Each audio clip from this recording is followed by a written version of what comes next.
Bonjour peuple du studio 210 et bonne fête de Pâques à tous les chrétiens du monde. Délivrance et protection spirituelle, nous en parlons avec le ritualiste et sorcier positif sur l'actualité de la semaine. Bienvenue dans ce journal des religions.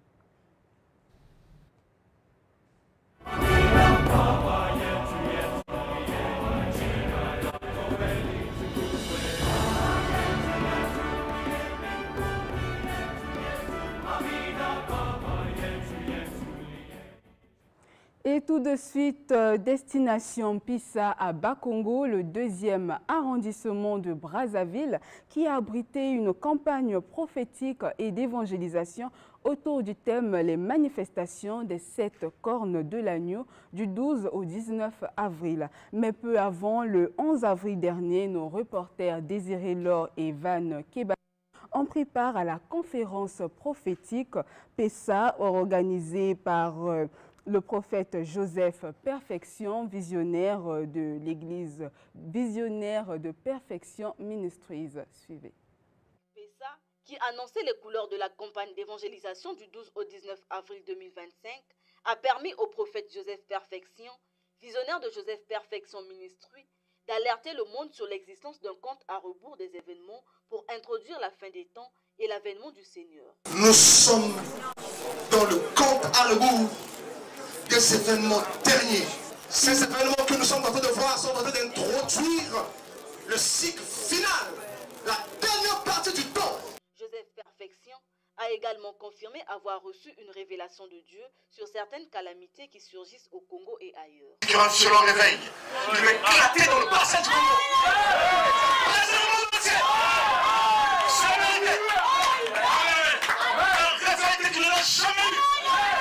J'étais dans une vision et je vois le Seigneur me dire à l'horizon 2030, c'est très bientôt, la Chine envahira Taïwan. Vous entendez parler des navires qui envahiront Taïwan.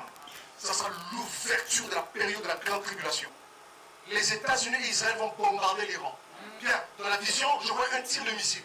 Il y aura un missile qui sera tiré depuis le golfe Persique là-bas. Quelqu'un m'écoute ici. Et ce missile-là aura une charge nucléaire. Écoutez, les États-Unis et Israël pensent que l'Iran n'a pas une bombe atomique et qu'ils veulent l'empêcher. Mais ainsi dit le Seigneur, ils ont la bombe atomique. Ça se trouve dans le sud de la base de Fordo. L'homme de Dieu n'a point manqué de faire des déclarations à l'égard des adeptes, à savoir, une grande bénédiction va envahir le Congo. C'est le temps de la consécration, le temps de l'accomplissement. Le temps de la fin est proche, l'homme doit se repentir.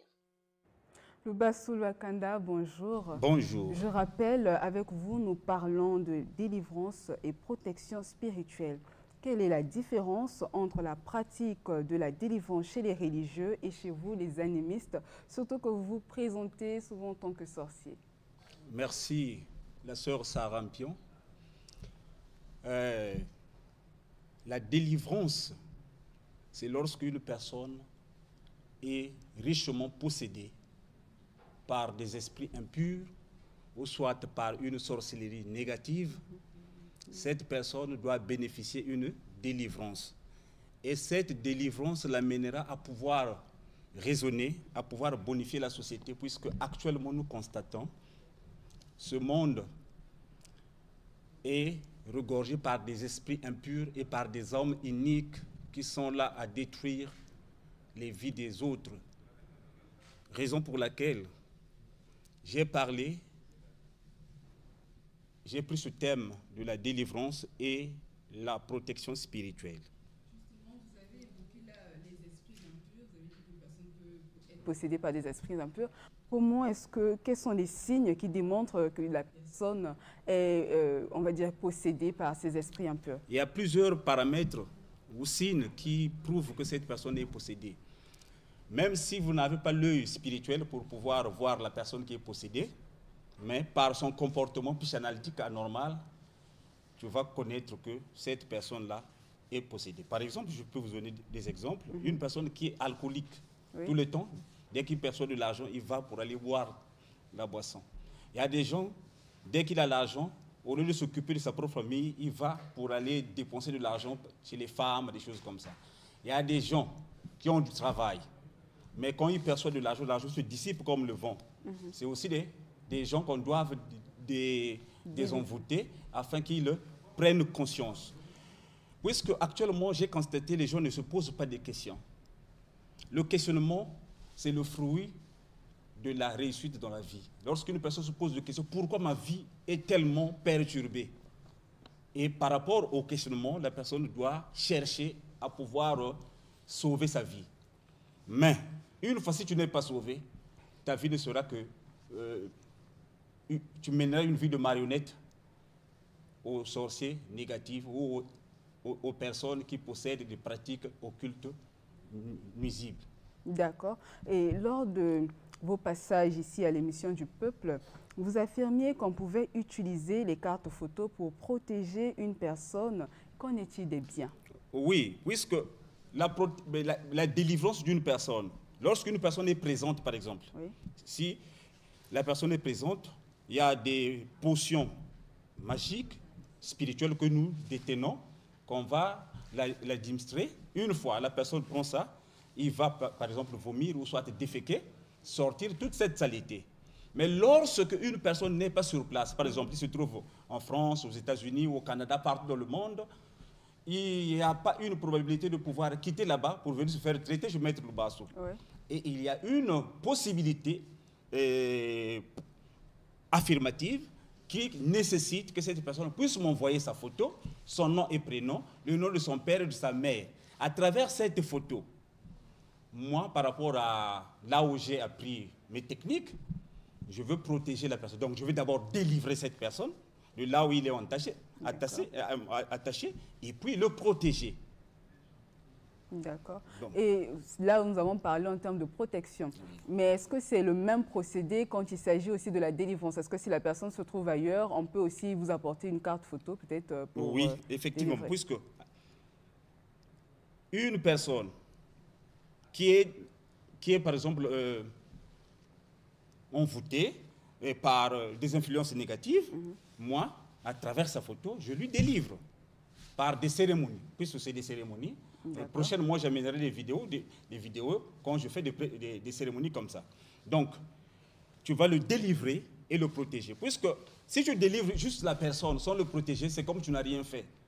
C'est comme dans ta maison, tu constates, dans ta parcelle par exemple, tu constates il y a beaucoup de caca. Hein, les gens viennent déféquer à chaque fois. Et toi, tu viens, tu prends le balai, tu balais. Une fois que tu balais, sans protéger ta parcelle, les gens viendront encore déféquer. Voilà pourquoi, en spiritualité, on nous demande, lorsque tu purifies, donc nettoyer ou soit déposséder une personne, il faut le protéger. Donc, il faut mettre la clôture pour que cette personne-là puisse vivre. D'accord. Et il y a certains maîtres aussi qui remettent, en termes de protection, qui remettent des talismans, ce genre de choses. Est-ce que vous également, vous utilisez ces objets-là? Bon, les talismans, moi, la dernière fois, j'avais amené une petite protection portative. Mais si ça se perd, la personne ne sera plus protégée. Puisque les choses qu'on appelle, moi j'appelle ça le soutien spirituel. Hein? Donc c'est une énergie qu'on introduit, qu'on condense dans ces talismans. Mais une fois, ça se perd. Donc cela veut dire que tu deviens vide. Donc les sorciers peuvent encore te capturer, peuvent encore te bouffer. Donc la protection comme telle est spirituelle. Quand je parle de la protection par photo, là, il n'y a pas de scarification, il n'y aura pas de scarification, il n'y aura pas de breuvage à te donner. Mais c'est juste des énergies que je veux envoyer qui viendront interpénétrer dans ton corps. Et à ce moment-là, tu seras, quand tu vas marcher, tu seras garni d'une guirlande de lumière. Comme quand vous voyez les photos de Jésus, il y a une lumière qui est épais envers lui. D'accord. Merci, Maître Lubasso Lwakanda, pour toutes ces précisions. Vous pouvez communiquer votre numéro de compte. Merci, ma chère. D'abord, je suis à Mayanga, précisément Moussoso Lampadaire. Le vendredi, je serai à Doulizy et le lundi, je serai à Pointe-Noire. Pour ceux qui veulent me contacter, mon numéro WhatsApp, c'est le plus 242 le 04 014 09 21 et le 06 500 87 89 et le 06 978 72 89. D'accord. Merci à vous, Maître Lubassou Luakanda. Je vous informe par ailleurs qu'il s'est tenu dans la grande salle de la préfecture de Brazzaville samedi 12 mars dernier une campagne d'évangélisation de l'église évangélique Mon âme bénit l'Éternel de l'évangéliste Jadaï Boer Tsabi. Le thème de l'événement, Jésus-Christ est le même hier, aujourd'hui et éternellement, suivant le reportage de Marina Lutango. Booster la foi des chrétiens, c'est l'objectif de la 4e édition de la Grande Croisade évangélique organisée samedi 12 mars 2025 dans la salle de la préfecture de Brazzaville par l'église évangélique Mon âme bénit l'Éternel. Jadaï Boer Tsabi, dit la semence, orateur principal à cette croisade, a exhorté les chrétiens à tourner leur regard vers Dieu afin de vivre davantage à ses bienfaits.